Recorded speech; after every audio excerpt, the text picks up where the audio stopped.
Mga master, update muna tayo dito sa isa sa pinaka-inaabangan ng lahat ng mga government personnel. Yun pong mga panukalang batas tungkol sa pagpapababa ng retirement age ng mga government personnel.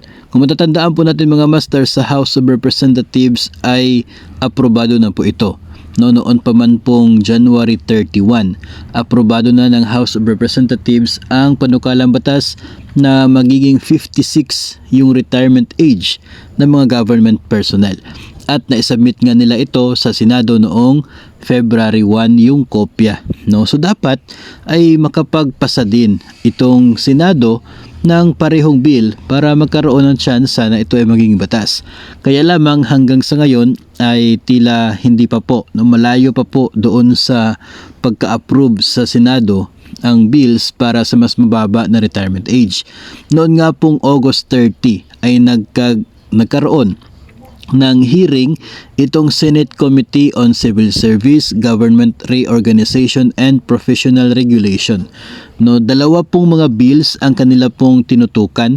Una, ito pong proposal na aprobado sa House of Representatives, yun pong babaan ang retirement age, mandatory from 65 maging 60 na lang.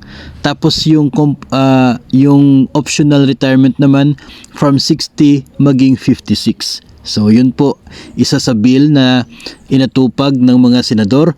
At ang pangalawa ay ang isa pang bill na ang layunin ay bigyan ng automatic promotion ang mga government personnel upon retirement, at yun ang magiging basihan ng pagkwenta ng kanilang maging pension.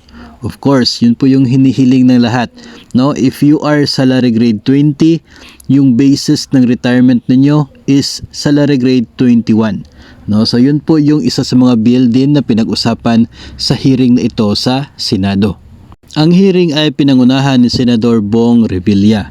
Siya po yung nag-lead sa nasabing hearing, at dito nga po ay itong Civil Service Commission ay isa po sa mga sumusuporta sa pagpasa ng bill, na dahil ayon sa kanila, there is a need for a better retirement plan for the public sector that is responsive to the current economic situation and would honor the government civil servants' selfless service to the nation. So pabor po sa kanila, pabor po itong Civil Service Commission. Sila po ay sumusuporta doon sa bill na pagpapababa ng retirement age ng mga government personnel. Ito din pong isang bill number 1568. Ito din po ay author ni Senator Bong Revilla. Nung tinignan po natin, dalawa sila na nag-propose ng automatic promotion doon sa Senado, si Senator Bong Revilla at si Senator Chis Escudero.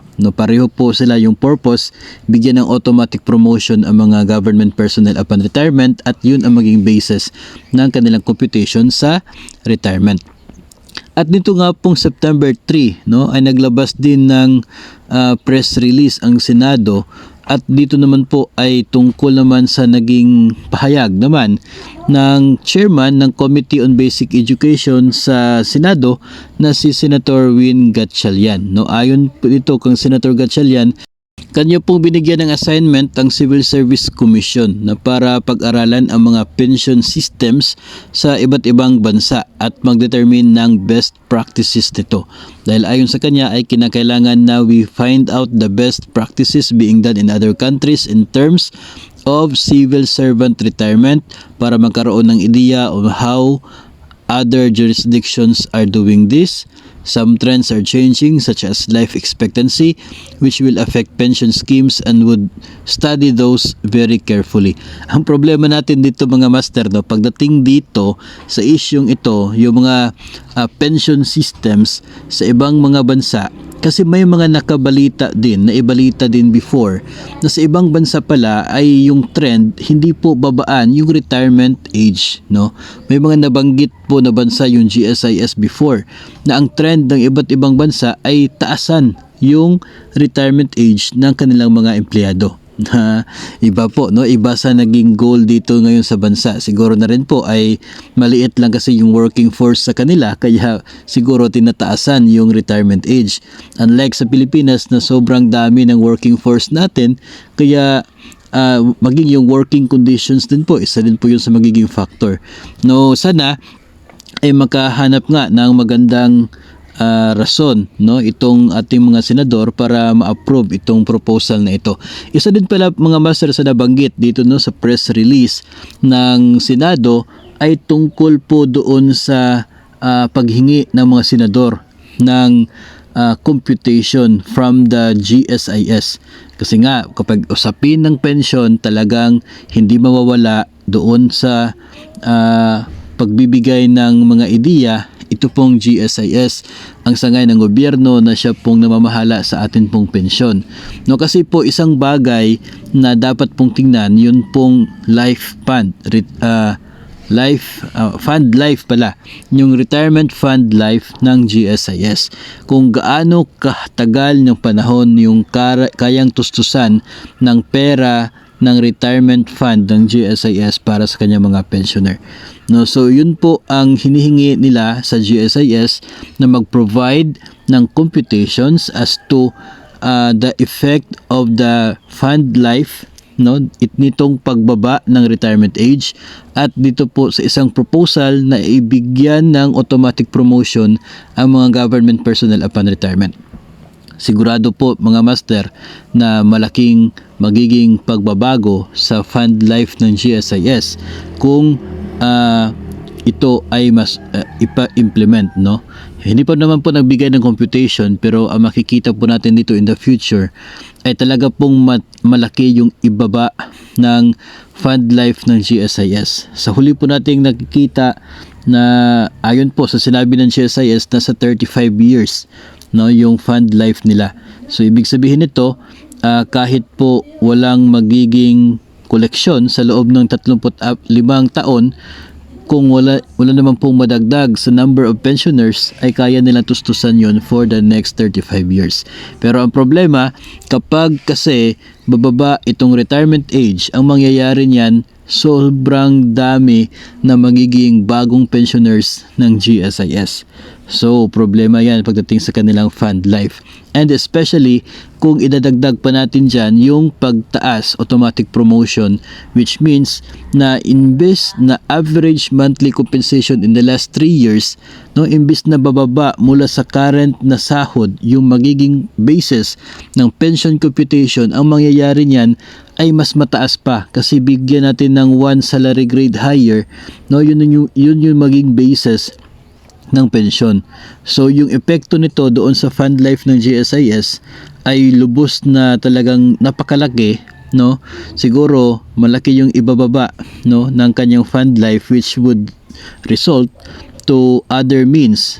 And yung last Congress na pag-usapan din ito sa Senado, at isa sa mga proposal ng GSIS ay taasan ang kanilang tinatanggap na contribution para tataas din ng bahagya yung magiging fund life ng GSIS.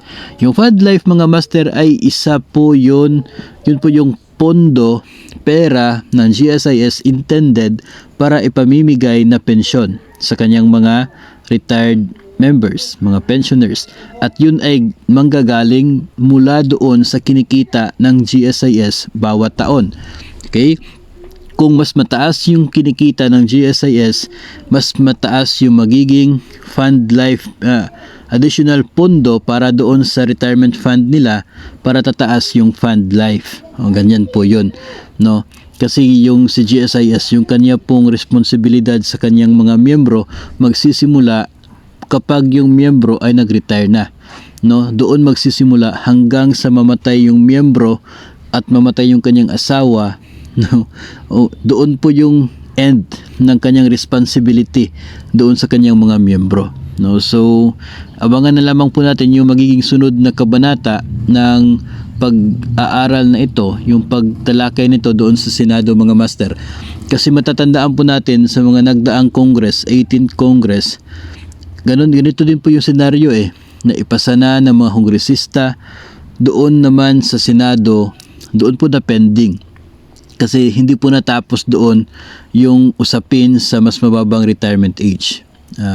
So tayo po ay mag-aabang sa magiging epekto nito, magiging resulta nito in the future kung magkakaroon ng bagong pag-hearing doon sa Senado, atin po pag-usapan kung may mga magiging development ba nito.